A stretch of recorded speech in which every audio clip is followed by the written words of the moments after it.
खजूर रविवार एक अत्यंत महत्वपूर्ण और मार्मिक दिन है। ये दिन पवित्र सप्ताह होली वीक की शुरुआत का प्रतीक है, जो हमें गुड फ्राइडे के गहरे दुख और अंततः ईस्टर पास्का की महिमा और आनंद की ओर ले जाता है। इस दिन हम प्रभु यीशु मसीह के यरूशलेम में उस ऐतिहासिक और विजयी प्रवेश का स्मरण करते हैं, जिसने मानव इतिहास की दिशा को हमेशा के लिए बदल दिया। बाइबल हमें बताती है कि जब यीशु ने यरूशलेम में प्रवेश किया तो लोगों की एक विशाल भीड़ ने उनका भव्य स्वागत किया। उन्होंने अपने बाहरी वस्त्र और खजूर की डालियां उनके रास्ते में बिछा दी और अत्यंत आनंद से होशाना, धन्य है वह जो प्रभु के नाम से आता है, दाऊद के पुत्र को होशाना के जयकारे लगाए। दृश्य और उसके पीछे छिपा गहरा अर्थ। खजूर की डालियां उस समय के समाज में जीत, आनंद, सफलता और शांति का प्रतीक मानी जाती थीं। यरूशलेम के लोग एक ऐसे मसीहा उद्धारकर्ता की प्रतीक्षा कर रहे थे जो उन्हें रोमी साम्राज्य की कठोर गुलामी से मुक्त कराएगा। उनकी कल्पना में मसीहा एक ऐसा शक्तिशाली और योद्धा राजा था जो युद्ध के घोड़े पर सवार होकर आएगा और तलवार के बल पर शत्रुओं का नाश करेगा। लेकिन प्रभु यीशु ने क्या किया? उन्होंने यरूशलेम में प्रवेश करने के लिए युद्ध के घोड़े को नहीं, बल्कि एक गधी के बच्चे को चुना। गधी के बच्चे पर उनकी यह सवारी जकर्याह नबी की सदियों पुरानी भविष्यवाणी जकर्याह 9:9 को पूरा कर रही थी। हे सिय्योन की बेटी, बहुत मगन हो।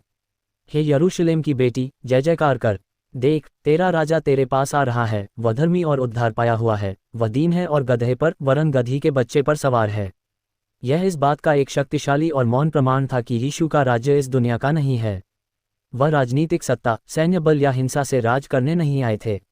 वह शांति के राजकुमार, प्रिंस ऑफ पीस बनकर आए थे, जिनका राज्य प्रेम, करुणा, क्षमा और विनम्रता पर आधारित है। भीड़ की अस्थिरता और हमारा दर्पण।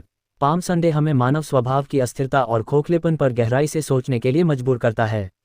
यरूशलेम की सड़कों पर जो भीड़ रविवार को होशाना, जिसका अर्थ है अब उद्धार कर, गा रही थी, वही भीड़ कुछ ही दिनों बाद शुक्रवार को पुन्तियुस पिलातुस के सामने खड़ी होकर उसे क्रूस पर चढ़ाओ चिल्लाने वाली थी। इतनी जल्दी यह हृदय विदारक बदलाव क्यों आया? क्योंकि यीशु उनकी सांसारिक और स्वार्थी उम्मीदों पर खरे नहीं उतरे।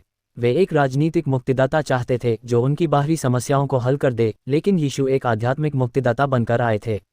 वे उन्हें रोमियों से नहीं, बल्कि पाप, मृत्यु और अंधकार के अनंत बंधन से स्वतंत्र करना चाहते थे। आज के लिए संदेश, हृदय का यरूशलेम। प्रभु यीशु मसीह आज भी हमारे जीवन के यरूशलेम अर्थात हमारे हृदय में प्रवेश करना चाहते हैं। वे हमारे जीवन के एकमात्र राजा बनना चाहते हैं, लेकिन वे बलपूर्वक प्रवेश नहीं करते, वे द्वार पर खड़े होकर खटखटाते हैं।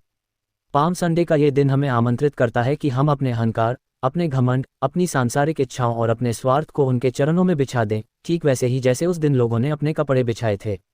पवित्र सप्ताह में प्रवेश करते हुए हमें ये याद रखना चाहिए कि बिना क्रूस के कोई मुकुट नहीं है और बिना मृत्यु के कोई पुनरुत्थान नहीं है।